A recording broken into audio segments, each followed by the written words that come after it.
Ini penting nih, saking pentingnya saya ngapus sendiri tuh. Luar biasa nih. Masya Allah. Jamaah tinggal diam, nyimak, catat, foto, rekam. Masuk surga. Masya Allah. Luar biasa. Mudah-mudahan yang di depan diampuni Allah. Udah habis. Udah lihat sini. Maka dari kejadian dan dari pilihan dalil-dalil ini yang sudah ada, para ulama kemudian memilih dari pilihan ini dengan pilihan yang berbeda-beda. Perhatikan baik-baik. Imam Malik bin Anas lahir tahun 93-94 Hijrah.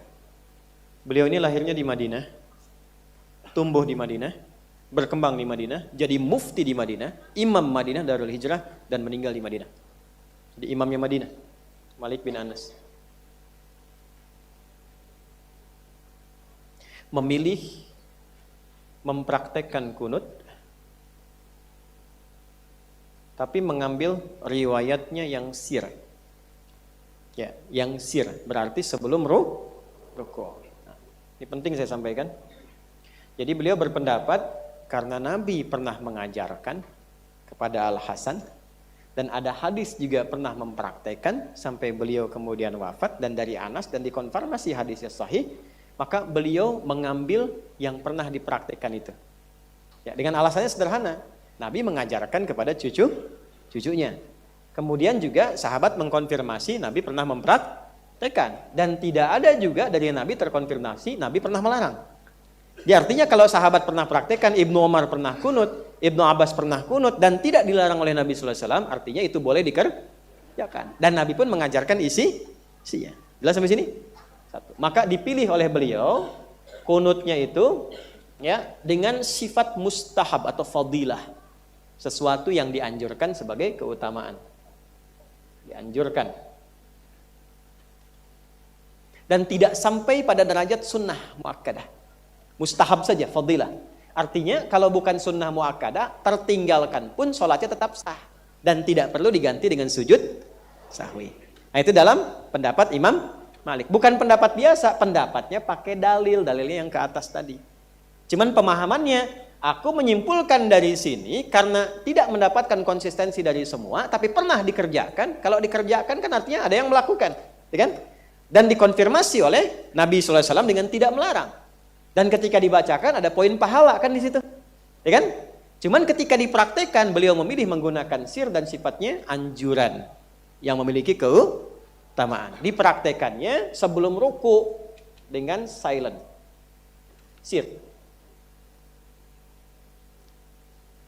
Nah, walam yakul lahu kufuwan ahad, rakaat kedua maka dibaca Allahumma hdini fiman hadait wa afini fiman afait dan seterusnya. Nah, kadang-kadang dalam kondisi tertentu ada yang menambahkan dengan permohonan ampunan di ujungnya. Ya Rabbighfirli wa liwalidayya dan seterusnya, ya. Karena ada yang memasukkan bagian nazilah, ada yang tidak memasukkan bagian nazilah. Maka setelah itu baru ruku. Mungkin boleh jadi ada sebagian masyarakat yang mendengar ini tapi tidak tuntas ilmunya. Sehingga seringkali di rakaat yang kedua itu, baik di maghrib ataupun subuh sebelum ruku, pernah nggak mendengar kata-kata Rabbighfirli lalu ruku? Pernah nggak? Itu boleh jadi mungkin kalimat yang belum tuntas, yang ngambil ke sini, yang sebetulnya itu doa kunut. Oh, nggak pakai oh. Ya. Versi 1. Versi 2, Imam Syafi'i. Syafi'i itu nama aslinya Muhammad, bapaknya Idris, Muhammad bin Idris Asy-Syafi'i. Lahir di Gaza tahun 150 Hijrah. Imam Abu Hanifah meninggal, Imam Syafi'i lahir. Imam Syafi'i itu muridnya Imam Malik. Beliau berangkat ke Madinah untuk ngaji ke Imam Malik dan cukup lama ngajinya. Dan sambil menunggu Imam Malik itu memberikan izin, beliau menghafal kitab Al-Muwatta. Nah, jadi begitu sifat murid, sebelum datang ngaji dulu kitab gurunya. Ya, begitu sampai ternyata bukan waktunya ngaji. Misal, ngajinya hari Rabu, datang hari Selasa. Perhatikan sikap murid yang sangat luar biasa. Itu tidak menuntut guru membukakan pintu. Diam di depan majlisnya. Enggak minta, enggak apa, enggak konfirmasi, enggak. Diam aja. Karena ketika datang diberitahu bukan sekarang majlisnya, besok.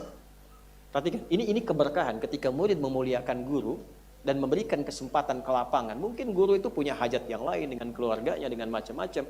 24 jam, 20 jam dia mengajar, ya, 4 jamnya dibagi dia istirahat dengan keluarganya, ditunggu itu, maka apa keberkahannya? Besoknya begitu keluar hari Rabunya, ya kurang lebih lah kita. Kata Imam Malik, siap-siap mengajar, beliau sampaikan pada asistennya, cepat buka pintu karena di luar sudah ada anak muda yang sudah menunggu. Itu karamahnya Imam Malik. Padahal beliau tidak pernah keluar untuk melihat. Ya, tapi bisa merasakan dalam suasana itu, cepat buka. Begitu keluar, datang Imam Syafi'i, kamu mau apa? Mau belajar. Dari mana? Dari tempat A. Apa yang kamu punya? Saya sudah hafal Al-Muwatta. Jadi sebelum datang itu sudah menghafalkan karya gurunya Imam Malik. Muwatta itu ribuan hadis. Ya, kitab pertama dalam hadis yang dibuat oleh para imam, para ulama. Imam Malik. Sebelum ada Sahih Al-Bukhari. Tebalnya segini saya punya itu. Jadi begitu sudah disampaikan, dibacakan, dites, sempurna bacaannya, kata Imam Malik, jaga ketakwaanmu karena engkau akan menjadi bintang di kemudian hari. Ya, itu muridnya Imam Malik. Imam Muhammad bin Idris Asy-Syafi'i. Nah, pilihannya nggak jauh beda dengan gurunya, cuma beliau memilih riwayat yang jahar. Jahar, karena jahar dibacakannya ba'da ruku'. Ya. Kenapa pilih yang jahar? Karena spirit kunut itu asalnya kan dibacakan oleh imam kan? Kalau berjamaah kan? Ya, kalau dibacakan imam diharapkan makmum ikut. Kalau sir makmum nggak bisa ikut dan nggak tahu baca kunut apa enggak. Tapi ketika jahar, Allahumma hdina fiman. Nah, kalau jama pakai na, karena imam baca, makmum mengikuti atau mengaminkan di belakang. Jadi begitu imamnya baca Allahumma hdina fiman hadait, makmum dengar. Karena spiritnya kan apa? Asalnya itu makmum bisa dengar, makmum mengaminkan. Nabi membacakan, makmum mengaminkan sebulan. Cuman dirubah kemudian doanya dari yang semula hukuman minta doa kebaikan. Maka ketika dibacakan Allahumma hdina fiman hadait, diharapkan makmum di belakang mengikuti doa itu dengan amin. Makanya kunutnya imam dengan bacaan, kunutnya makmum dengan amin. Allahumma hdina fiman hadait, makmum amin. Wa